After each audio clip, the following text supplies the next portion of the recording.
அனைவருக்கும் வணக்கம். என் பெயர் காமிமலா. நான் டாக்டர் எஸ் ராஜலட்சுமி கலை அறிவியல் கல்லூரி தன்னாட்சி தமிழ் துறையில் உதவி பேராசிரியராக பணியாற்றி வருகிறேன். இன்றைய காணொளியில் நாம் காண இருப்பது நந்தி கலம்பகத்தில் உள்ள ஒரு அகம் சார்ந்த பாடலை, அதாவது தலைவி இரங்கல் நிலவை வெறித்துள்ளல். தலைவியானவள் தலைவன் வருகை குறித்து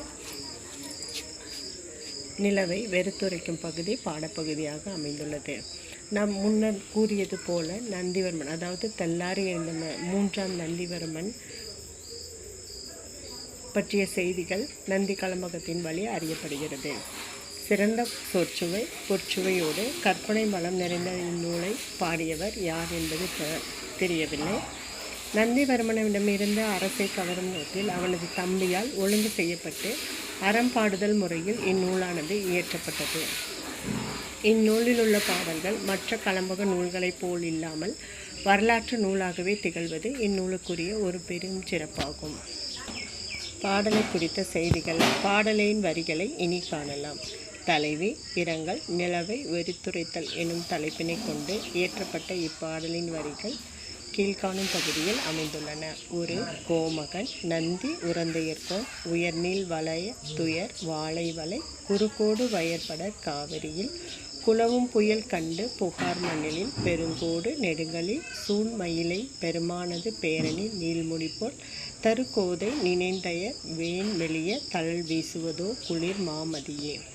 பாடலின் வழி பார்க்கும்போது ஒரு கோமகன் நந்தி உரந்தையர்கோன், அதாவது ஒரு அரசன் மகன் தன் போருக்காக சென்றவன் வருவதற்கு நீண்ட நேரம் காத்திருக்க வேண்டிய சூழல் தலைவிக்கு ஏற்பட்டதால் அவள் தலைவனது வருகையை நோக்கி காத்து கொண்டிருக்கிறாள். அவ்வாறு காத்திருக்கும் போது தலைவன் வர நெடுநேரம் ஆகியதால் இரவு வானில் நிலவு ஒளி வீச ஆரம்பிக்கிறது. அகப்பொருள் குறித்த பகுதிகளை எடுத்துரைக்கும் இந்நூலானது வளம் நிறைந்த நெய்தல் நிலத்தில் தலைவனது வருகையை எதிர்பார்த்து காத்திருக்க கூடிய செய்தி பாடலின் காட்சியாக அமைந்துள்ளது. தலைவன் ஒப்பற்ற அரசனாக விளங்குகிறான். தலைவியின் பசலை நோய் நீங்க தலைவியானவள் தலைவனது வருகையை நோக்கி எதிர்பார்த்து காத்து கொண்டிருக்கிறார். நிலவு ஒளி தரும் இன்பம் கூட அவளுக்கு துன்பமாக விளங்குவதை பாடலின் வழி ஆசிரியர் குறிப்பிட்டுள்ளார். நேரம் அனைவருக்கும் பொதுவானதாக இருந்தாலும் தலைவிக்கு மட்டும் தலைவனை காணாத நேரம் நெடுநேரமாக இருப்பதாய் அவள் மனதால் உணர்கிறாள். அதனால் நிலவு தரும் குளிர்ச்சி கூட அவளுக்கு வெம்மையை தருவதாக பாடலில் எடுத்தியமுள்ளார். தருகோதை நினைந்தையர் வேன்மெலிய தழல் வீசுவதோ குளிர் மாமதியே. இனிமையான குளிர்ந்த நிலவு ஒளி வீசும் தென்றல் கூட அவளுக்கு வெப்பம் தரும் காற்றாக உணர்வதை விளக்கிறார். இங்கு தலைவியின் மன உணர்வினை ஆசிரியர் படம் பிடித்து காட்டுகிறார். தலைவனது வருகைக்காக காத்திருக்கக்கூடிய அந்த குறைந்த நேரம் கூட தலைவிக்கு நெடுநேரமாக இருப்பதை இந்த பாடலின் வழி அறிய முடிகிறது. இவ்வாறாக சொற்சுவை பொற்சுவை நிறைய இந்நூலில் உள்ள பாடல்கள் அமைந்துள்ளன.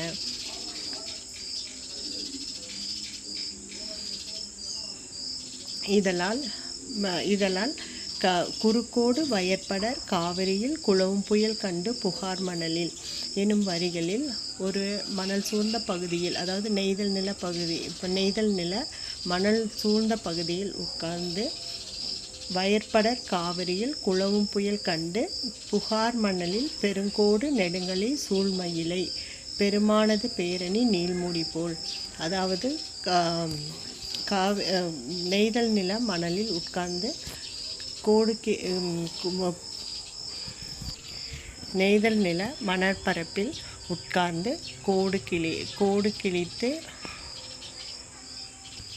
தன் துன்பத்தை தலைவனது வருகையை நோக்கி எதிர்பார்த்து காத்து கொண்டிருக்கிறாள். அங்கு நிலவு ஒளியை அவளால் ரசிக்க முடியவில்லை. ஆதலால் இந்த நிலவு ஒளி கூட அவளுக்கு துன்பம் தருவதாக ஆசிரியர் காட்சியை அமைத்துள்ளது. இயற்கையோடு இணைந்த கருத்தை தெளிவுபடுத்துவதாக அமைந்துள்ளது. ஆதலால் தான் இந்நூலிலுள்ள பாடல்கள் மற்ற கலம்பக நூல்களைப் போலில்லாது வரலாற்று நூலாக உள்ளது எனும் செய்தியை அறிய முடிகிறது. பொற்சுவை மட்டுமல்லாது சொற்சுவை மற்றும் கற்பனை வளம் நிறைந்த பகுதியாக இந்நூலில் உள்ள பாடல்கள் ஒவ்வொன்றும் காண முடிகிறது. இன்றைய வகுப்பில் நந்தி கலம்பகத்தில் தலைவியானவள் தலைவியின் வருகையை நோக்கி காத்து கொண்டிருக்கும் வேளை அவளுக்கு துன்பம் தருவதாக இருப்பதால் நிலவு குளிர்ந்து வீசக்கூடிய நிலவு ஒளி கூட அவளுக்கு துன்பத்தை தருவதாக எண்ணி தலைவி இறங்கி நிலவை வெறுத்துரைத்து தனது அகம் சார்ந்த உணர்வினை வெளிப்படுத்துவதை நந்தி கலம்பகம் பாடல் வழி அறிய முடிகிறது. நன்றி, வணக்கம்.